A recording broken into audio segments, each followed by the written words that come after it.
नमस्कार विद्यार्थी मित्रांनो, माझ्या या चॅनलमध्ये तुमचे स्वागत आहे।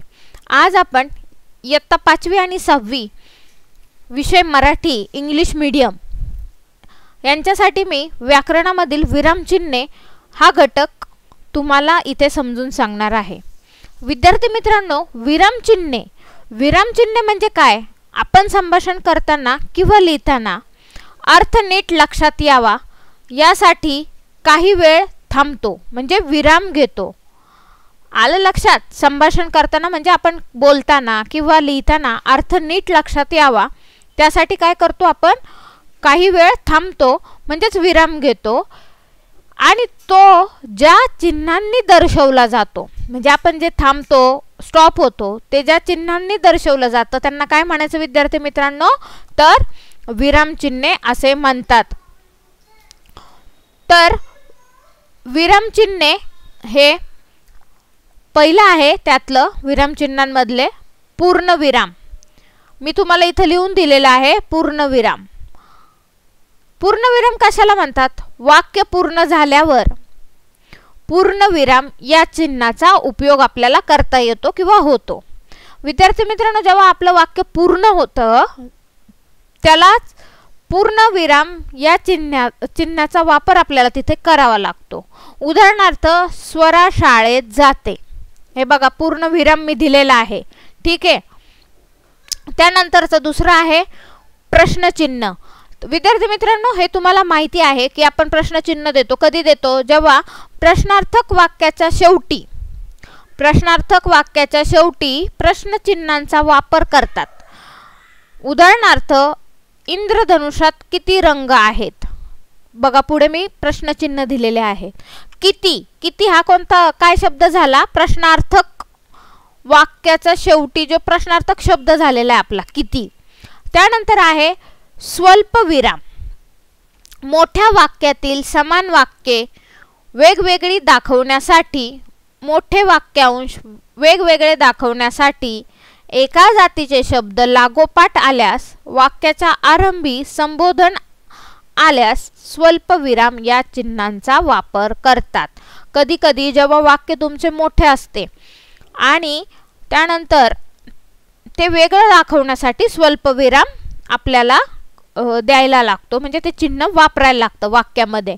उदाहरण मी दिलेलं आहे, पाऊस आल्याने मुले आनंदाने नाचू लागले, उड्या मारू लागले, खेळू लागली। बघा म्हणजे हे एक मोठं वाक्य आहे आणि त्या वाक्याचं समान वाक्य वेगवेगळे केलेले आहेत। उड्या मारू लागले, नाचू लागली, खेळू लागली, मग तिथं आपण काय केलेलं आहे? स्वल्पविराम दिलेला आहे।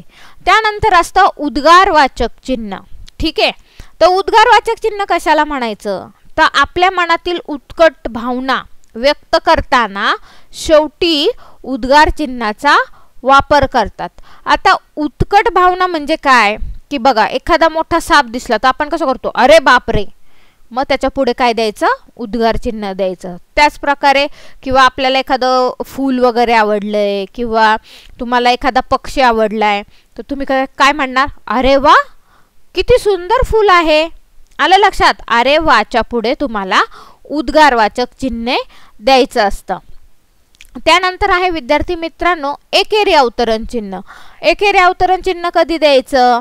तर एखाद्या वाक्यावर जोर देण्यासाठी किंवा दुसऱ्याचे विचार आपणास अप्रत्यक्षपणे सांगायचे असल्यास एकेरी अवतरण चिन्हाचा वापर करतात। कधी करायचा आहे एकेरी अवतरण चिन्हाचा वापर? तर एखाद्या वाक्यावर जोर देण्यासाठी म्हणजे आपण थोडक्यात म्हणजे काय एकदम जोर देऊन बोलतो। समजा औरंगाबाद हे ऐतिहासिक शहर आहे म्हणजे हायलाइट तुम्हाला काय झालं पाहिजे? औरंगाबाद, म्हणून त्याला काय द्यायचं? एकेरी अवतरण चिन्ह द्यायचं। त्यानंतर असतं दुहेरी अवतरण चिन्ह। तर दुहेरी अवतरण चिन्ह कधी द्यायचं? तर एखाद्या व्यक्तीचे विचार जर जसेच्या तसे सांगायचे असतील तेव्हा दुहेरी अवतरण चिन्हाचा वापर करतात। बघा विद्यार्थी मित्रांनो, एखादा व्यक्ती आहे, समजा कवी आहेत, कवयित्री आहेत, यांचे जे विचार आहेत ते जसेच्या तसे सांगायचे असतील तेव्हा कोणतं चिन्ह वापरायचं आहे तुम्हाला, तर दुहेरी अवतरण चिन्ह वापरतात. आता मी इथे उदाहरण दिले तुम्हाला. समर्थ रामदास स्वामी म्हणतात की जगी सर्व सुखी असा कोण आहे. बघा, समर्थ रामदास स्वामी म्हणतात की म्हणजे हे कुणाचे तरी विचार आहेत, ते रामदास स्वामींचे विचार त्यांनी मांडलेले आहेत. काय विचार आहेत म्हणून ते लगेच मी दुहेरी अवतरण चिन्हामध्ये टाकलेलं आहे. जगी सर्व सुखी असा कोण आहे. ठीक आहे विद्यार्थी मित्रांनो, तुम्हाला तर आज समजलंच असेल की विरामचिन्हे कुठं द्यायचे किंवा विरामचिन्हांचे प्रकार कोणकोणते आहेत. तसंच मी तुम्हाला बघा खाली विरामचिन्हांचे नावं लिहून दिलेले आहेत आणि चिन्ह तुमच्या लक्षात राहायसाठी मी तुम्हाला हा तक्ता तयार करून दिलेला आहे. पहा, पहिला मी तक्ता दिलाय पूर्णविराम, पुढं चिन्ह कसं केलंय मी गोल केलंय आणि भरीव केलेला आहे तो, ते लक्षात घ्यायचं. त्यानंतर प्रश्नचिन्ह, त्यानंतर आहे स्वल्पविराम, उद्गारवाचकला सरळ रेष आणि खाली डॉट द्यायचा आहे, म्हणजे काय ते झालं उद्गारवाचक चिन्ह. त्यानंतर 5वं आहे एकेरी अवतरण चिन्ह आणि 6वं आहे दुहेरी अवतरण चिन्ह. तुम्हाला लक्षात येण्यासाठी हा तक्ता तुम्ही व्यवस्थित पाठ करायचा आहे आणि याच्या ज्या व्याख्या मी वरती दिलेल्या आहेत, उदाहरण दिलेलं आहे, ते तुम्ही व्यवस्थित पाठ करायचं आहे. ठीक आहे विद्यार्थी मित्रांनो, तुम्हाला विरामचिन्ह हा घटक व्यवस्थित समजलाच असेल. जर तुम्हाला मी शिकवलेलं आवडलं असेल तर नक्कीच माझ्या या चॅनलला लाईक करा, सबस्क्राईब करा आणि शेअर करा. धन्यवाद.